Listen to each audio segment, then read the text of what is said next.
principio, mi fin, la razón por la que quiero vivir.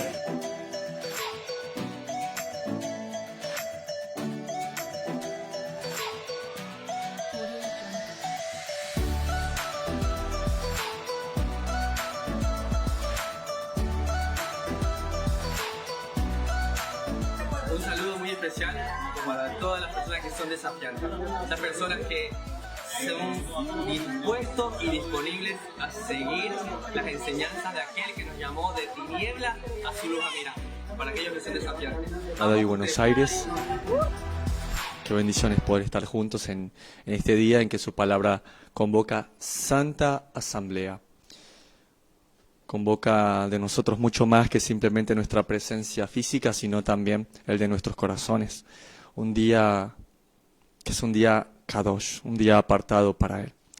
Gracias, Señor, por este maravilloso día, Señor, en el cual podemos venir delante de Ti, Señor, con nuestros corazones dispuestos a decirte que te amamos, que te pedimos perdón y que te necesitamos como el aire para vivir, Señor.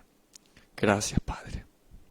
Gracias a la comunidad de Sucada de Buenos Aires que está aquí, gracias a las comunidades que nos ven a través de la página de Facebook, que podemos estar unidos en un mismo sentir en este día que es día de reflexión, que es Yom Kippur.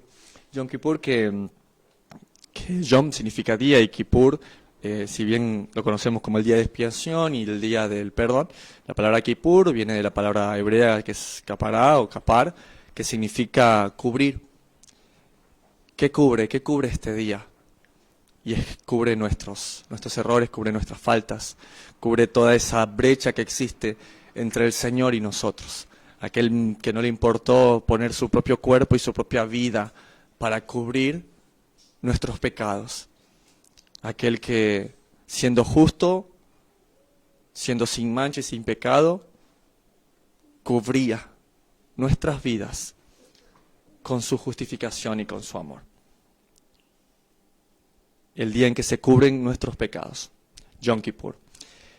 Y hemos estado estudiando la importancia de poder volvernos a la palabra y poder entender que Israel, que sus fiestas son el reloj de Dios. Que si Él fue fiel para llegar a la cita en Pesaj, si fue fiel para llegar a su cita en Bikurim, en primeros frutos, y enviar su espíritu en Shavuot, Él también va a cumplir sus citas en las fiestas de otoño. También va a acudir a su Yom Teruah, Yom Kippur.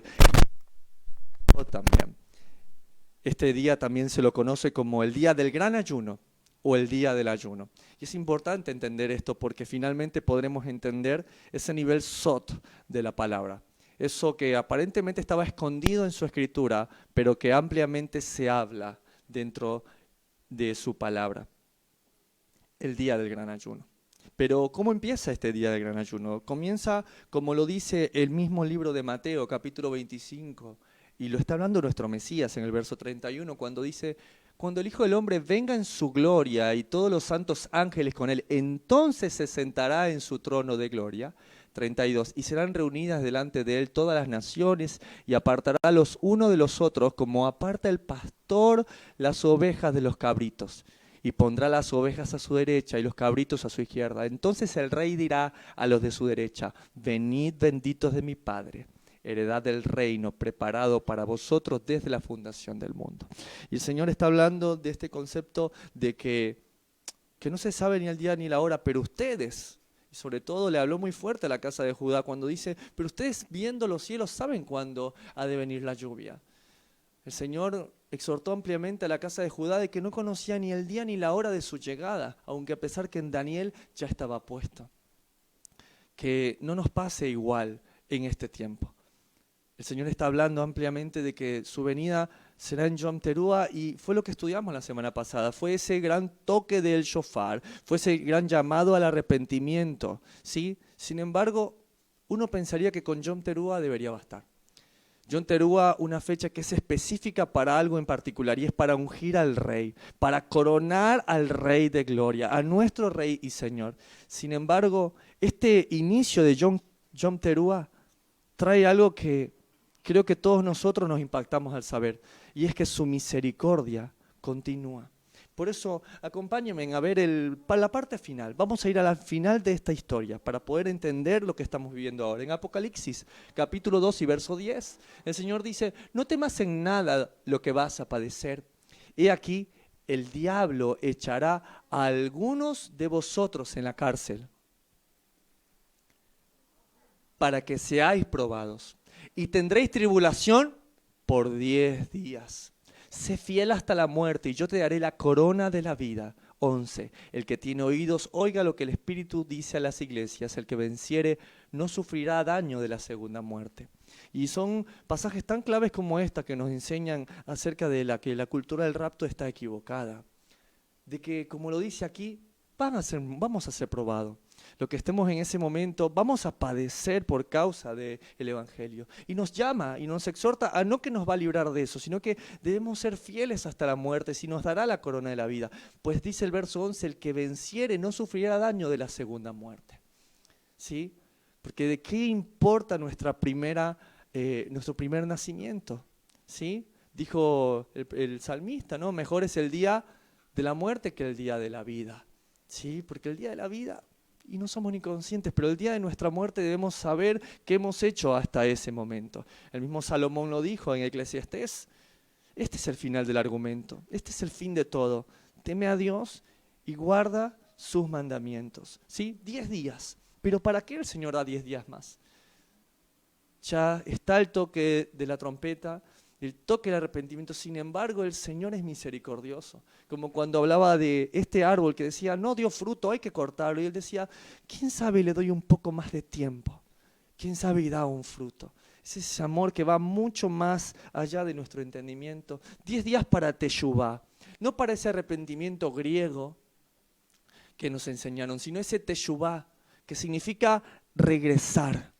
Pero ¿a dónde debemos regresar? Son a sus mandamientos, regresar nuevamente a la palabra que Él dio en Sinaí, nuevamente a la vida del hombre es como la flor de la hierba, pero su palabra permanece por siempre, es volver a hacer Teshuvá.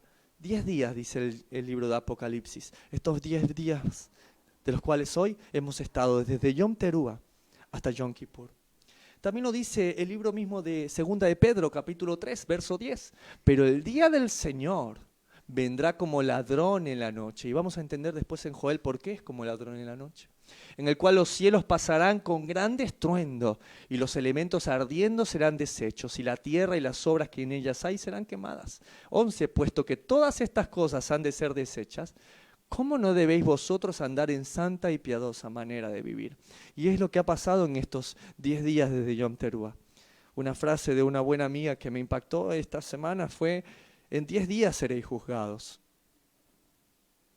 Y sobre todo muchas veces hemos optado la muerte de Jesús como para decir, yo ya estoy libre de todo esto. No, la muerte de Jesús no es licencia para que pequemos. Todo lo contrario.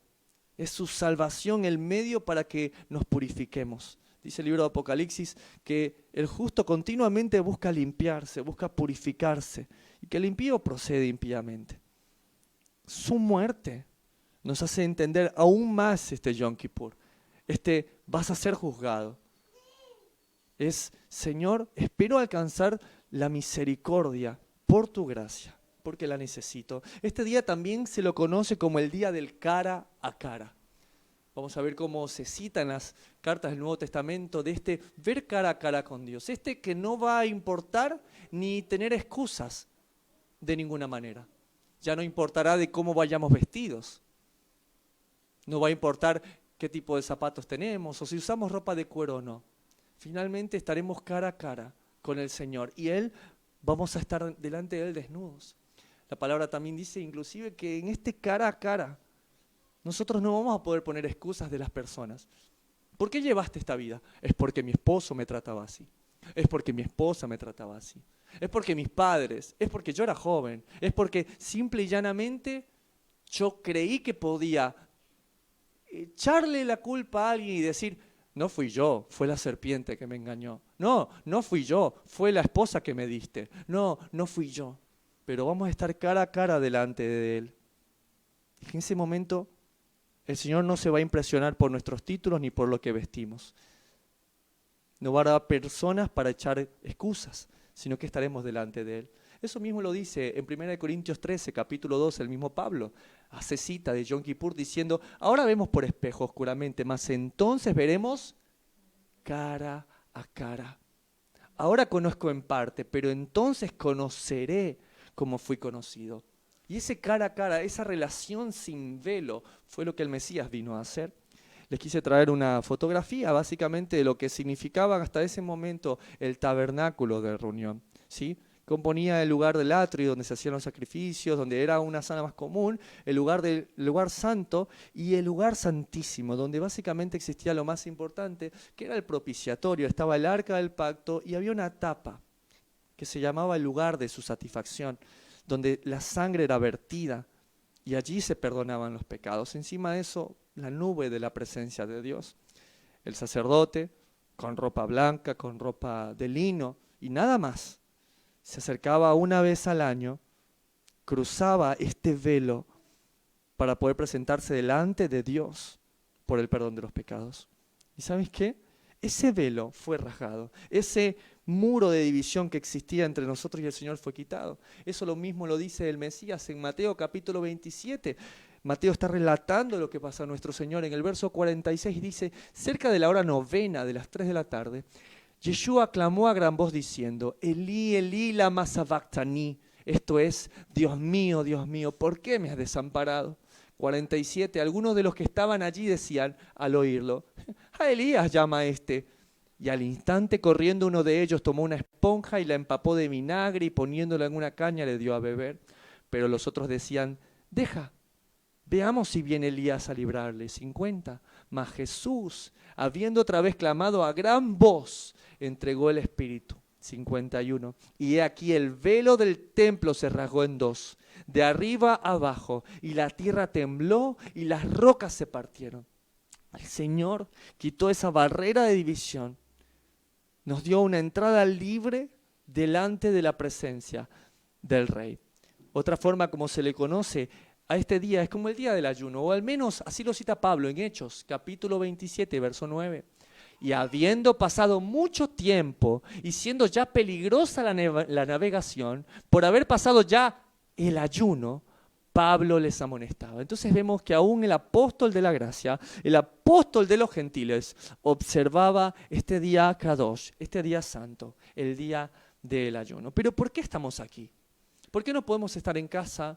¿Por qué hoy más que nunca tenemos que venir y congregarnos en este lugar? Y es porque el mismo Señor lo dice en Levítico, capítulo 23 y verso 26. También habló el Señor a Moisés diciendo, a los 10 días de este mes séptimo, hoy, será el día de expiación. Tendréis santa convocación y afligiréis vuestras almas y ofreceréis ofrenda encendida al Señor. Ningún trabajo en este día haréis, porque es día de expiación, para reconciliaros delante de vuestro Dios, porque toda persona que no se afligiere en este mismo día, será cortada de su pueblo. Ok, tengo entendido entonces que si su palabra no pasa, yo estoy en este lugar o donde quiera que esté, haciendo una santa convocación en donde quiera que Él me haya puesto, porque es un mandamiento. Sí. Y si lo rompo, la palabra dice que seremos cortados del pueblo. ¿Saben qué? Es muy interesante, porque según el Eastword, la palabra del hebreo para cortado es el hebreo 3772, y es la palabra hebrea karat, que significa cuando algo es consumado, y específicamente destruido cuando se establece un pacto, una alianza y un convenio, que se dio origen al cortar carne y pasar entre los pedazos.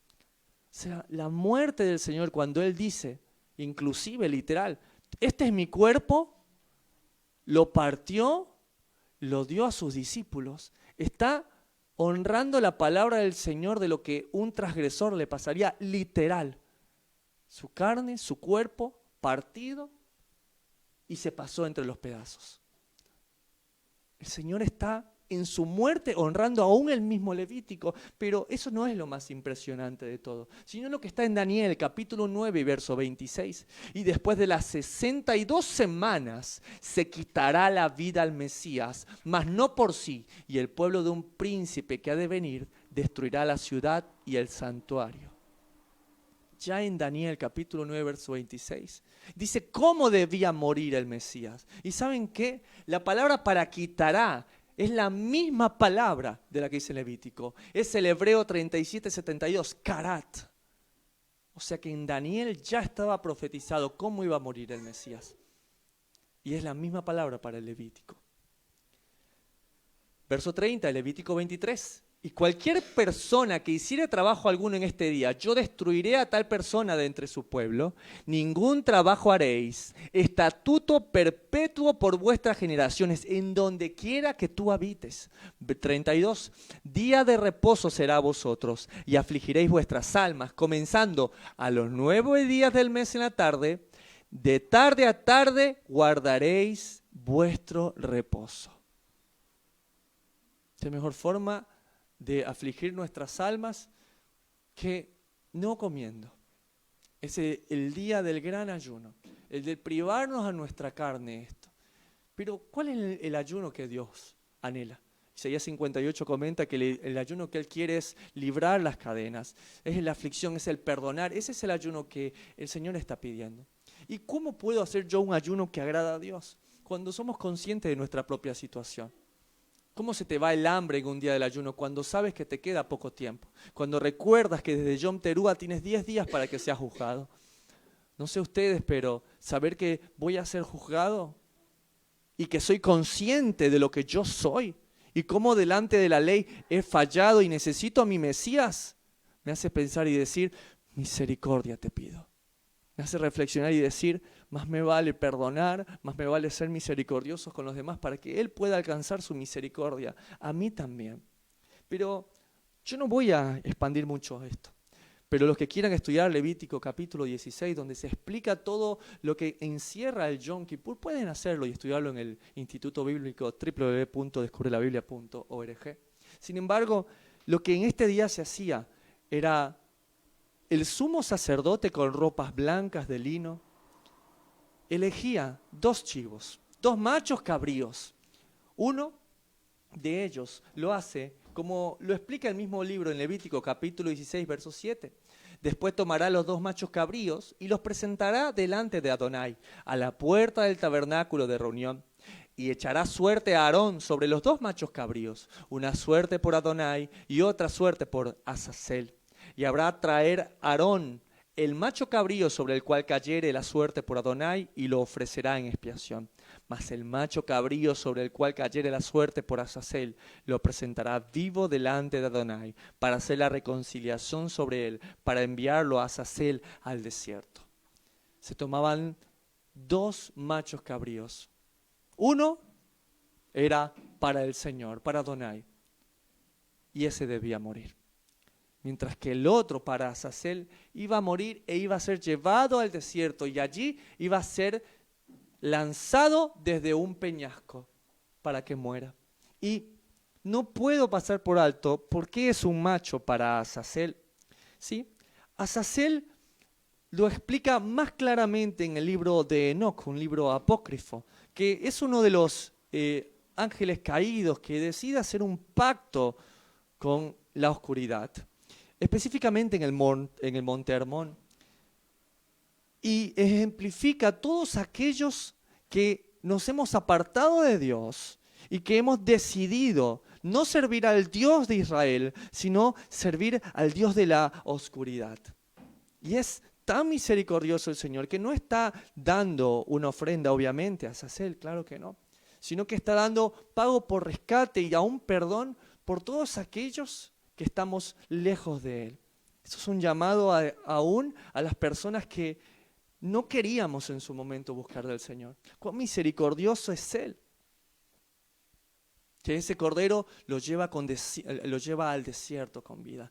Ese desierto que nos trae a ese Oseas que ama, a esa Gomer que recapacita y se vuelve al Señor.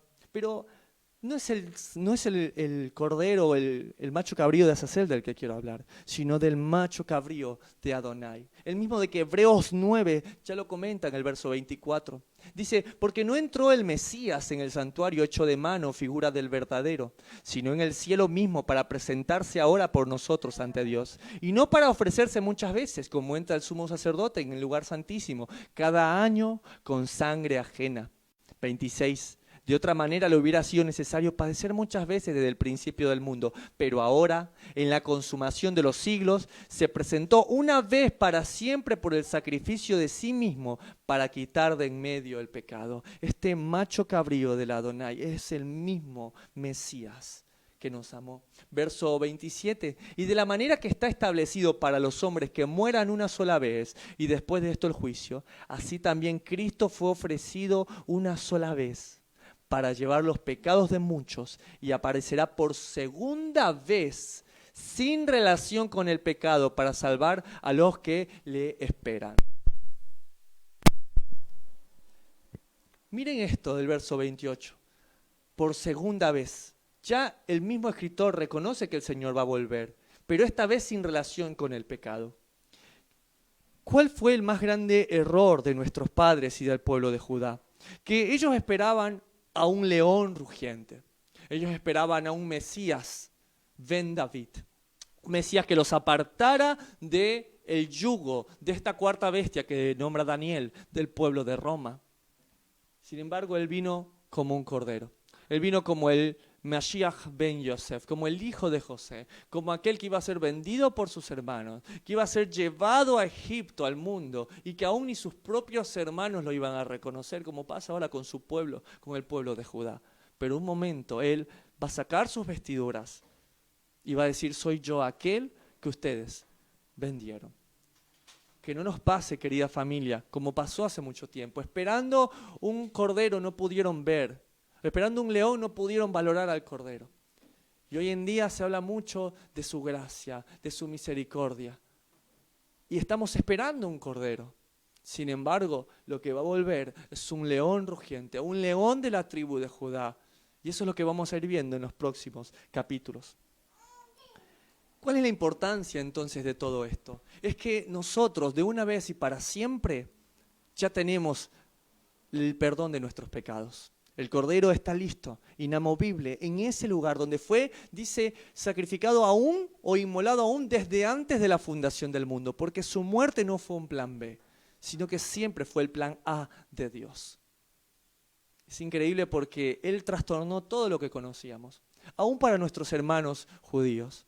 En el Talmud de Jerusalén, si ustedes lo pueden revisar, es muy interesante, porque hay dos hechos que a mí me impactaron en particular, que pasó 40 años de la destrucción del templo, como lo escriben, que es exactamente la fecha en que nuestro Mesías dio la vida por nosotros. Una es que las puertas del templo se abren en Shabbat y luego en la noche se cierran. Sin embargo, desde la muerte de nuestro Mesías, o 40 años antes de la destrucción del templo, como lo comenta el Talmud de Jerusalén, las puertas amanecían abiertas. Cerraban y las puertas volvían a amanecer abiertas. Nuevamente no se cerraba nunca más, y eso ahora lo entendemos, de que es nuestro Mesías que abre las puertas a su templo de par en par y nunca más se cerrarán. Algo también muy interesante y que quise traerles esta fotografía, era que cuando se tomaba este macho cabrío de Azazel, se lo envolvía en un hilo a su cuello de grana, de rojo de grana. Y una parte se colgaba en la puerta del templo y otra parte se lo dejaba a este macho cabrío que luego iba a llevarse al desierto. Y desde la muerte del Mesías, o como lo dice el Talmud de Jerusalén, 40 años antes de la destrucción del templo, dejó de pasar un suceso increíble. Y era que cada madrugada del día de Yom Kippur, ese hilo de color rojo, grana, carmesí, emblanquecía. Era un hecho sobrenatural que conmovía el corazón de todos. Y desde ese momento, lo relata el mismo Talmud, nunca más volvió a pasar. Nunca más ese rojo carmesí se emblanqueció nuevamente. Porque ya Dios no usaría ese macho cabrío, sino que usaría a nuestro Mesías de una vez y para siempre. Pero es como lo dice el libro de Isaías 1, verso 18. Venid luego, dice el Señor, y estemos a cuenta. Si vuestros pecados fueron como la grana, como la nieve, serán emblanquecidos. Si fueren rojos como el carmesí, vendrán a ser como la blanca lana. Y dice, venid el Señor y estemos a cuentas. ¿Sí? Entonces, ¿qué tiene que abocar en nosotros Yom Kippur? Tiene que abocar en nosotros vestirnos de cierta manera, dejar de usar cuero o algunas cosas o implementos externos. Tiene que nosotros crear ciertas tradiciones o rudimentos. Muchos lo hacen y puede ser. Pero ¿cuál es la importancia de esto? Y es el perdón. Es el entender de que para nosotros el Yom Kippur dejó de ser una fecha muy distinta a lo que antes existía antes del Mesías. Es su muerte lo que nos llama al perdón. Es su vida constantemente que aboca a perdonar a los demás, lo que tiene que hacernos perdonar nosotros también y esperarlo en su segunda venida. Finalmente, el día de Yom Kippur está relatado ya en la profecía de Joel, capítulo 2. Acompáñenme. Dice el verso 1, toquen las trompetas en Jerusalén, den alarma en mi monte santo, que todos tiemblen de miedo, porque está cerca el día del Señor. Y esto lo podemos entender de como Yom Teruah es el inicio de este tiempo. 10 días, como lo dice Apocalipsis 2. Esto va a relatar estos 10 días desde el toque de Yom Teruah, desde el toque de la trompeta. Verso 2, es un día de oscuridad y penumbra, un día de nubes densas y sombras profundas. De repente, como el amanecer se extiende sobre las montañas, aparece un ejército grande y poderoso. Nunca antes se había visto algo semejante, ni volverá a verse jamás. Por eso le llaman el Señor de los ejércitos. Verso 3, fuego va delante del ejército y llamas detrás. Delante de ellos, la tierra se extiende tan hermosa como el jardín del Edén. Detrás solo queda desolación y nada escapa. 4, parecen caballos, van a la carga como caballos de guerra. Verso 5, mírenlos saltar a lo largo de las cumbres. Escuchen el estruendo que producen, como el retumbar de carros de guerra, como el rugir de fuego que arrasa los campos de hierba seca, o el despliegue de un poderoso ejército en batalla. 6, el miedo se apodera de la gente, cada rostro palidece de terror. Los agresores marchan como guerreros y escalan los muros de la ciudad como soldados. Marchan hacia adelante sin romper filas. No se empujan unos a otros. Cada uno se mueve en la posición exacta. Atraviesan las líneas de defensa sin perder la formación. 9. Irrumpen en la ciudad. Corren a lo largo de los muros. Se meten en todas las casas como ladrones trepan por las ventanas. La tierra tiembla mientras avanzan y los cielos se estremecen. El sol y la luna se oscurecen y las estrellas dejan de brillar. El Señor va a la cabeza de la columna, con un grito los guía. Este es su ejército poderoso y ellos siguen sus órdenes. El día del Señor es algo imponente y pavoroso. ¿Quién lo podrá sobrevivir? Por eso dice el Señor: vuélvanse a mí ahora mientras haya tiempo, entréguenme su corazón, acérquense con ayuno, llanto y luto. Acérquense a mí aún a pesar de todo esto, en medio de este terrible momento de quién lo podrá sobrevivir, donde los rostros se empalidecen de ver el ejército del Dios viviente. Wow, el Señor dice, acérquense con ayuno, llanto y luto. Él podría haber llegado en Yom Teruah y simplemente habernos fulminado, pero Él está diciéndonos, vuélvanse a mí, entréguenme en su corazón, acérquense con ayuno, llanto y luto. Verso 13, no se desgarren la ropa en su dolor, no es lo externo, pueblo mío, sino desgarren sus corazones, regresen al Señor su Dios, porque Él es misericordioso y compasivo, lento para enojarse y lleno de amor inagotable. Está deseoso de desistir y no de castigar. Él no viene con una sed de ira. Él no quiere venirnos a castigar. 10 días de arrepentimiento. ¿Qué más queremos, oh Israel? Verso 14. ¿Quién sabe? Quizá les suspenda el castigo y les envíe una bendición en vez de esta maldición. Quizás puedan ofrendar grano y vino al Señor su Dios como lo hacían antes. Toquen el cuerno de carnero en Jerusalén, proclamen un tiempo de ayuno, convoquen al pueblo en una reunión solemne. Hemos estado tan ciegos antes. Claramente habla de Yom Kippur, habla de este tiempo de Yom Teruah. Tocar el cuerno de carnero, proclamar un tiempo de ayuno y convocar al pueblo en una reunión solemne. Verso 16, reúnanse a toda la gente, ancianos, niños y aún los bebés. Llamen al novio de su habitación y a la novia de su cuarto de espera. Aún rompan los protocolos.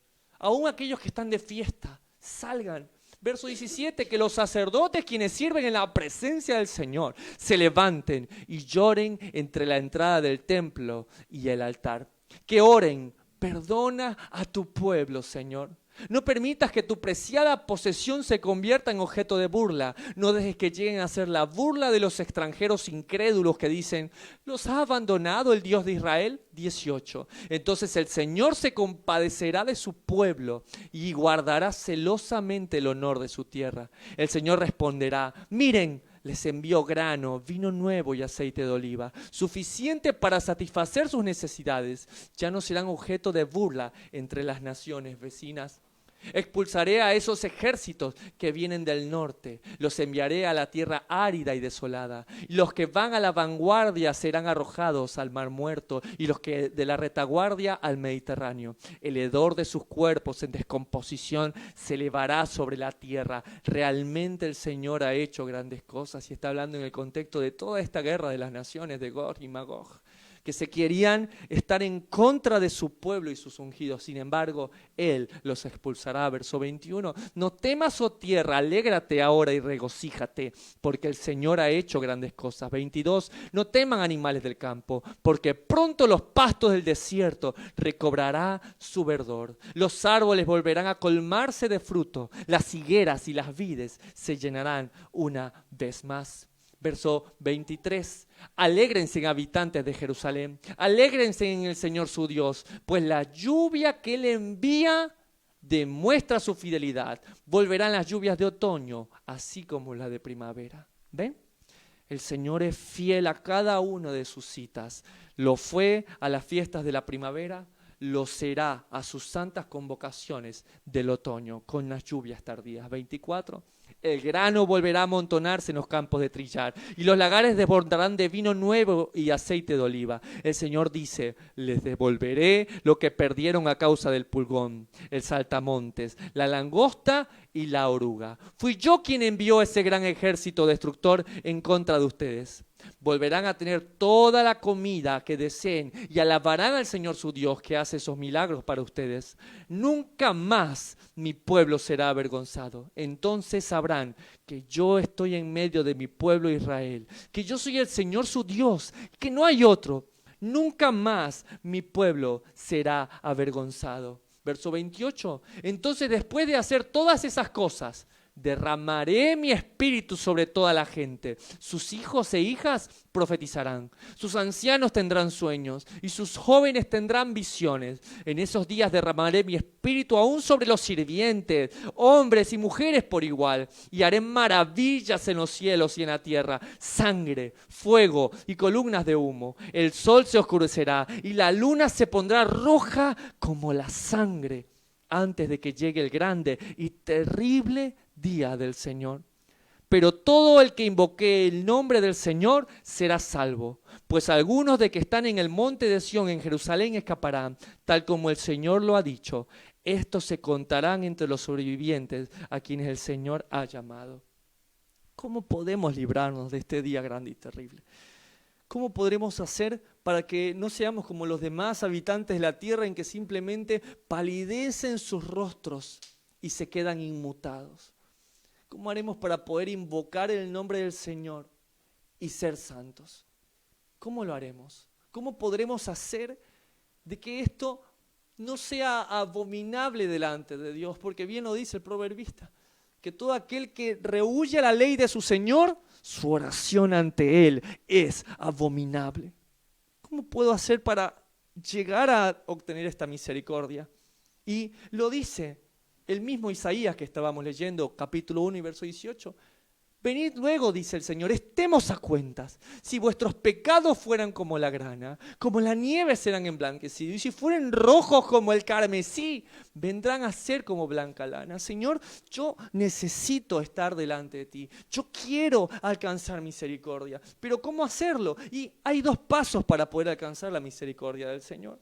La primera es lo que Él mismo nos enseñó en Mateo capítulo 5 y verso 23. Por tanto, si traes tu ofrenda al altar y allí te recuerdas que tu hermano tiene algo contra ti, deja allí tu ofrenda delante del altar. Y anda, reconcíliate primero con tu hermano y entonces ven y presenta tu ofrenda. Ponte de acuerdo con tu adversario pronto, entre tanto que estás con él en el camino. No sea que el adversario te entregue al juez y el juez al alguacil y seas echado en la cárcel. Señor, aquí estoy en tu día santo y hay que dar un paso para atrás. El primer paso para un arrepentimiento genuino, para un teshuvá, para un poder alcanzar la misericordia del Señor, es antes de llegar a Él, antes de llegar delante del juez, ponerme de acuerdo con mi hermano. Este día de Yom Kippur, sin embargo, tiene tantas tradiciones lindas, tantos recordatorios hermosos. Sin embargo, ¿qué es lo importante de este día? De que nuestro Mesías nos dio el ejemplo. Nos dio el ejemplo de cómo debíamos vestirnos. Porque nuestras ropas blancas no van a impresionar al Señor, sino nuestros corazones, sino el haber perdonado aún a pesar de lo que yo creía. Estemos a cuentas, dice el Señor. Debemos estar a cuentas con Él. ¿Cómo? Estando a cuentas con mi hermano. Sin embargo, cargamos una mochila de falta de perdón. Tenemos personas en nuestro ropero. Gente que hemos decidido voluntariamente no dejar. Hemos decidido no perdonar. Y es como les contaba en algún momento, la falta de perdón es como tomar un veneno y esperar que otra persona se muera. Es como creer que si yo mantengo a esa persona en este momento y digo, me voy a tomar un veneno yo mismo para que otra persona se muera, y ustedes dirán, es ilógico lo que estás diciendo, Lincoln, pero así de ilógico estamos viviendo. Estamos con dolor hacia nuestros padres, un rencor hacia nuestra madre, un odio a los demás, que tal vez ni están cerca de nosotros. Y los únicos que nos hacemos daño es nosotros. El perdonar es como lo escuché en este día, es una medicina que nos va a aliviar nuestros corazones. ¿Saben por qué? Porque si perdonamos, vamos a ser perdonados. Si damos misericordia, también van a mostrar misericordia con nosotros. Es como lo dijo nuestro mismo Mesías en una parábola. Había un hombre que merecía la cárcel, que merecía ser despojado de todo. Sin embargo, clamó misericordia al rey y le dijo, no lo hagas por favor, que tengo familia. Dice que el rey fue llevado a misericordia y le dijo, está bien, te es perdonado. Y saliendo de este lugar, se encontró un consiervo suyo que le debía monedas, mucho menos de lo que él debía. Y lo tomó del cuello y le dijo, si no me pagas ahora, te voy a meter preso a ti y a tu familia. Y el rey escuchó. ¿Saben qué? A Dios no le podemos ocultar nada. Y lo tomó y le dice, siervo necio y ruin, malvado, ¿no te perdoné yo? ¿No cubrí toda tu deuda? ¿No debiste haber hecho lo mismo con tu consiervo? Bueno, ahora vas a ver. Ahora viene el crujir de los dientes, el llanto. ¿Qué es lo importante en este día? No es nuestra vestimenta externa. No son los rudimentos. Es decir, yo merezco algo. Y es la muerte. Estoy condenado. Un condenado no tiene sueños. Un condenado no tiene hambre. Un condenado sabe que va a morir. ¿Y saben qué? Es justo. Si somos conscientes de nuestra propia situación, es justo que yo muera. Es justo que yo sea condenado, que yo pague por mis crímenes. Sin embargo, no por mí, no por algo que yo haya hecho. Él se entregó. Él dio su vida por nosotros. ¿A quién voy a exaltar en este día de Yom Kippur? ¿A las costumbres y a las tradiciones? ¿O voy a exaltar a aquel que me amó? Aquel que me expió, aquel que me cubrió con su amor. ¿No debería hacer lo mismo con mi hermano? Al final de cuentas, decimos amar, pero hasta que no lo demostramos, no es cierto. Hasta que no perdonamos a aquel que nos ofendió, no es cierto. Que esto nos lleve a un arrepentimiento genuino, a pedir perdón y a perdonar. Y entonces sí, entonces ahí sí yo puedo ir delante de Dios y no a pedir. ¿Quién soy yo para ir a pedirle al que creó todo, al Rey soberano? Solo podríamos estar en su presencia pidiendo una sola cosa: no me pagues conforme a mis obras. No lo hagas. Págame con la multitud de tus misericordias, Señor. Sin embargo, Él nos da una clave. Ustedes van a orar así: Señor, perdona mis ofensas, como yo también he perdonado a aquel que me ofende. El ejercitar el perdón constante, el arrepentimiento constante, tal vez nos da una oportunidad de que el Rey soberano y justo nos permita ser dignos de ser cubiertos con la sangre de su Hijo. Que en este día del perdón podamos tomar la importancia de lo que este día es. Y es: yo, delante de Dios, merezco estar destituido. Delante de Dios no merezco nada de lo que tengo. Una cosa merece el ser humano, y es la muerte. En este día, Señor, te pido perdón por haber usado el nombre de tu Hijo y su muerte como licencia para pecar.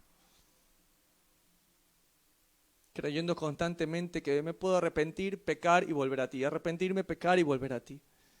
Y si bien la sangre del Cordero está lista para perdonarnos, todo aquel que practica el pecado no es hijo de Dios. Señor, enséñanos a atesorar tus mandamientos. Enséñanos, Padre, a ser justos delante de ti, porque hemos sido llamados a ser iguales a la imagen de tu Hijo amado, el cual no pecó. Señor, perdónanos por el pecado más grande, que es usar la sangre de tu Hijo amado como licencia para pecar. Enséñanos a no más transgredir tus mandamientos y a ser hechos a imagen de tu Hijo amado. Gracias, Yeshua, porque tú eres nuestro Señor y Salvador. Pero no te quedas en una oración. Tú, Señor, eres nuestro ejemplo a seguir. Tú nos has revestido con tu gracia y tu favor. Nos hiciste salvos por tu muerte. Y ahora nosotros queremos vivir para ti. Queremos vivir atesorando tus mandamientos. Te pedimos misericordia, Señor. Y enséñanos a ser misericordiosos con los demás. Amén. Amén. Gracias, Señor, por este día de Yom Kippur. Quiero darle gracias a la comunidad de Sucada y Buenos Aires que está, y en este momento vamos a tener nuestro momento de intimidad con el Señor en comunidad. Saludar a las comunidades también que nos ven a través de la página de Facebook. Que el Señor les recontra bendiga y que podamos tener un tiempo donde realmente el Evangelio se haga carne en nosotros. Nosotros tenemos un sumo sacerdote que no nos expió con sangre ajena, sino que tomó su propia sangre para nosotros, de una vez y para siempre. Amén. Amén. Principio, mi fin, la razón por la que quiero vivir.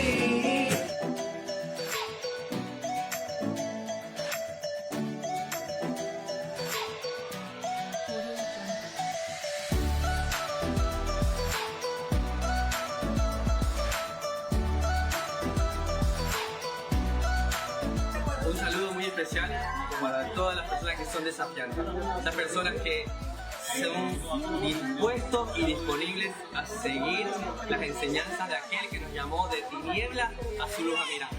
Para aquellos que son desafiantes, vamos que ustedes pueden.